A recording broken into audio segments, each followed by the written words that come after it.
안녕하세요. 중고차에 관한 모든 것을 해결해드리는 차부장TV의 차부장입니다. 중고차를 사실 때 최소한의 예산으로 가지고 오시는 경우가 좀 많긴 해요. 이 차를 내가 정말 실용적인 목적으로 살 거냐, 아니면은 그래도 좀 대한민국에서 차라는 것은 조금 보여지는 게 있기 때문에 허세라고까지는 할 수는 없지만 허세일 수도 있고, 또는 아예 그냥 작정하고 카푸어로 살 거냐 기준들이 있을 텐데, 김경필 머니 트레이너라는 분이 제시하신 BMI라는 게 있어요. 블러프 매스 인덱스 오브 카라고 하더라고요. 이 차량에 대한 허세 지수를 나타내는 건데, 그 수식이 이렇습니다. 일단 차량 가격이 있을 테고요. 요거를 나의 수입을 곱하기 6을 해요. 그 값으로 나눈 건데 보통 1에서 1.5 사이가 적정 가격이라고 얘기를 하길 하더라고요. 중고차 시세를 좀 제대로 파악할 수 있는 방법이 있을까요? 저희가 엔카를 많이 보잖아요. 차종과 연식과 주행 거리와 옵션, 장가율이 기재가 되어 있거든요. 그 부분을 참고하시면 좋습니다. 마침 여기 미니 쿠퍼가 있으니까 이 차량이 뭐 출고가가 5천만 원이었다. 이 차를 사는데 뭐 주행거리가 8만 킬로인 차를 사고 싶다라고 하면 장가율이 한 50%라고 제가 가정을 할게요. 50%면 이제 2,500만 원 정도 되잖아요. 그럼 그 정도가 이제 제가 사고 싶은 차의 어떤 시세라고 볼 수가 있겠습니다. 국산차 같은 경우에는 등급도 있겠지만 세부 옵션이 굉장히 또 많은 부분이 있어요. 그 옵션에 따라서도 차이가 있을 수 있고요. 물론 주행거리가 있을 수도 있고, 외관이나 내장의 상태, 이런 부분도 연관을 줄 수가 있고요. 뭐 특별 이력이라고 해서 만약에 화재나 침수 이런 이력이 있는 차들은 조금 많이 차이가 나게 되죠. 어떤 게 더 중요하다고 생각하실까요? 정말 의견이 분분한 영역 중에 하나인데, 짬뽕이냐 짜장이냐의 차이일 수도 있어요. 제 개인적인 사견으로는 그래도 연식이 더 중요하지 않나라는 생각을 해봅니다. 차의 주행거리는 제 눈에만 이제 보이는 부분이 없지 않거든요. 외형은 딱 보이잖아요. 그리고 조금 연식이 좋은 차가 옵션도 많고 타시기에 좀 편안하기도 합니다. 수리비가 적게 드는 중고차는 어떤 게 있을까요? 도로에 나가 보시면 가장 많이 보이는 차들이 있을 거예요. 수리비가 쌉니다. 그만큼 부품도 많고 뭐 중고 부품이나 이런 부분도 잘 되어 있고요. 공업사나 이런 그 업체들도 경쟁을 해요. 그런 차들은 내가 사고 싶은 차가 거리에서 거의 안 보인다 하시면은 각오 단단히 하시고 차를 구매하시면 되시겠습니다. 차종으로 예를 든다면 일단 수리비가 저렴한 차는 우리나라에서 뭐 현대기아차가 제일 저렴하고요. 뭐 LF 소나타나 뭐 아반떼, 그리고 K3, 국산차를 하더라도 대형차 있죠. 뭐 G90, 뭐 에쿠스 이런 차들은 수리비가 상당히 큰 부분을 차지하는 게 있어요. 뽐내기 위한 차란 말이에요. 그리고 또 편안함을 주기 위한 차. 자그마한 것 하나에도 조금 정성과 돈이 많이 들어간 부분이 있습니다. 카메라를 예로 들면 이제 조리개 수치가 낮아짐에 따라서 굉장히 큰 비용을 지불해야 되잖아요. 그것처럼 상위 단계로 갈수록 조그만 차이에도 좀 많은 비용이 붙는 그런 부분이 발생을 하고요. 특히 외제차, 암은 높은 뭐 볼보라든가 BMW의 레이저 라이트라든가 벤츠의 에어 서스펜션, 그런 부분들은 하나만 저희가 교환을 해도 감당하기 힘든 정도의 수리비가 나오는 경우도 있고요. 국내 차의 전조등 같은 경우에는 20만 원 정도면은 아마 다 수리가 될 겁니다. 그래서 그런 부분들 감안하시면 좋을 것 같아요. 차량 외관에서 주의 깊게 봐야 하는 점이 혹시 어떤 게 있을까요? 외관에 있는 뭐 스크래치나 상처 이런 부분들은 크게 돈이 들어가진 않고요. 여기가 이제 헤드램프에 해당하는 부분이고요. 전조등이 있고, 그 다음에 깜빡이라고 부르는 부분, 이제 깜빡이 부분이 있고, 이제 안개등 부분이 있는데 공기가 유입이 안 되게 설계가 되어 있어요. 근데 만약에 여기에 이제 공기가 들어가서 스피커가 들어가서 얼룩이 껴있다라고 하시면 나중에 이제 수리가 발생할 수도 있습니다. 그거 잘 참고하시고요. 반짝반짝하는 부분, 이 부분이 이제 크롬 몰딩이 들어간 부분이에요.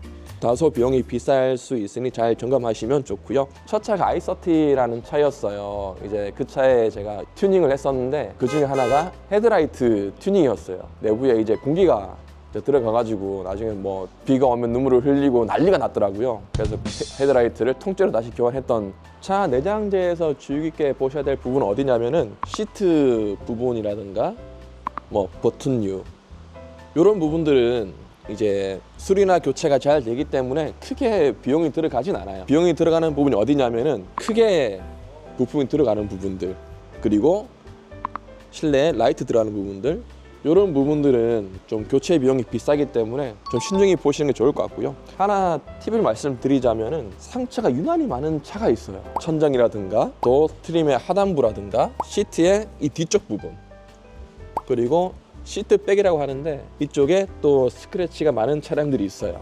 현장 차일 가능성이 큽니다. 현장 차의 특징은 먼지가 많아요. 그리고 차의 진동이 굉장히 심해요. 현장에 이제 그 일하시는 분들께서 각종 장비를 착용을 하시고 또 신발도 굉장히 튼튼한 신발을 신으시거든요. 이 타시면서 스크래치가 많이 나게 되고요. 그래서 그 차의 수명이 생각보다 단축이 되는 경우가 좀 많이 있더라고요. 차는 완전 무사고다 이렇게 말씀하시더라고요. 일단 믿을 만한 분이시면 믿어도 괜찮은데 차량 성능지라고 있어요. 그게 뭐냐면 국토교통부가 지정한 차량의 상태에 대한 평가표거든요. 저희끼리 쓰는 용어가 있어요. 일단 첫 번째 완전 무사고가 있고요. 무사고가 있고 사고차가 있어요. 완전 무사고는 뭐냐면 아무런 수리가 없는 상태의 차를 뜻하거든요. 본넷이나 펜다, 도어가 전혀 교체가 되지 않은 무사고는 뭐냐? 이 무사고 차를 완전 무사고로 이제 헷갈려 하시는 분들도 계시는데 무사고는 볼트류 그리고 스크류, 탈부착이 가능한 부분들에 대한 교환이 있었던 차는 무사고로 저희가 처리가 됩니다. 무사고 차다라고 하시면 단순 교환은 있구나. 사고차는 뼈대에 손상 있는 차를 얘기를 하는데요. 차량 성능지를 보시면 요거 하나만 기억하시면 돼요. X가 되어 있는 부분은 교환한 거다라고 보시면 되겠습니다. X가 되어 있는 부분, 이 D 펜다가 W 되어 있는 거는 이제 수리만 한 거고 X가 되어 있으면 교환한 거기 때문에 그런 차들은 사고차로 저희가 인식하면 되겠습니다. 침수차를 구분하는 법은 아까 말씀드린 이제 자동차 성능 평가지에 일단 특별 이력이 나와 있고요. 거기에 뭐 화재라든가 침수라든가 전손 이력이 기재가 되게 되어 있거든요. 그게 있음에도 불구하고 이제 기재하지 않고 판매하는 차가 없진 않아요. 그런 차들 어떻게 구분하냐면은 침수가 되면은 어디에서는 분명히 물이 이제 나오게 됩니다. 그 물이 고이는 부분이 있어요. 가장 차량의 낮은 부분, 이런 부분을 저희가 확인을 해요. 인터넷에 보면은 뭐 이 안전벨트 끝까지 당겨서 본다 이런 부분이 있는데 또 차하면 안 보여요. 그 부분도 뭐 마음 먹고 하면 적용이 되지 않고요. 제가 말씀드린 이제 물이 고이는 부분, 거기에 어떤 흙먼지나 얼룩이 흔적이 있는지 그런 부분들 유심히 잘 보시면 되시겠습니다. 뭐 저희랑 같이 가시면 저희가 다 설명을 드리고 확인하고 안전하게 차량을 구매하실 수 있게 저희가 도와드리겠습니다. 차량 기능에서 체크해야 하는 부분, 사실 중고차는 이제 한 달 2,000km 그 이내에서는 이제 보증이 돼요. 어지간한 부품에 대해서는. 그래서 엔진류나 구동계 뭐 이런 부분들은 크게 신경 쓰지 않으셔도 되고요. 운전에 직결되는 부분, 핸들의 조향이라든지 브레이크의 동작 상태라든지 그리고 에어컨과 히터 이런 부분들은 반드시 점검하는 게 좋으시지 않나 하는 생각이 듭니다. 중고차 시운전을 하신다고 뭐 고속도로를 갈 수도 없고 여러 가지 해볼 수는 없는 좀 제한적인 부분이 있거든요.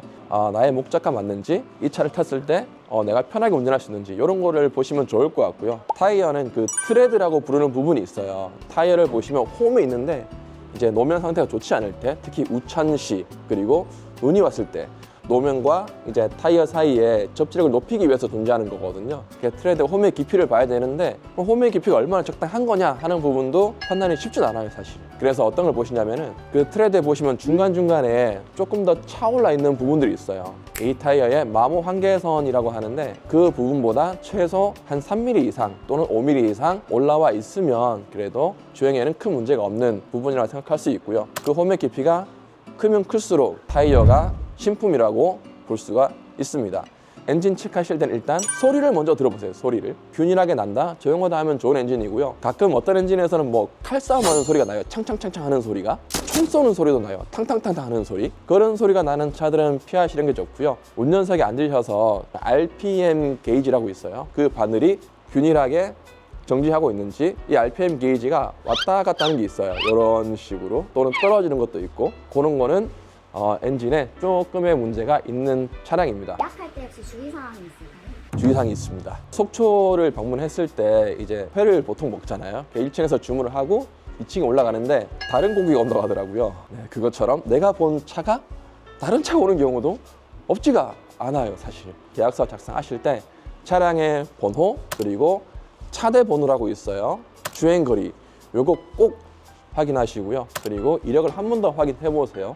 전손, 침수, 화재 이력이 있는지 없는지, 차량의 성능 상태 평가지에서 아까 X자 그린 부분, 교환 부분이 있나 없나 확인해 보시면 좋고요. 딜러증이라고 있어요.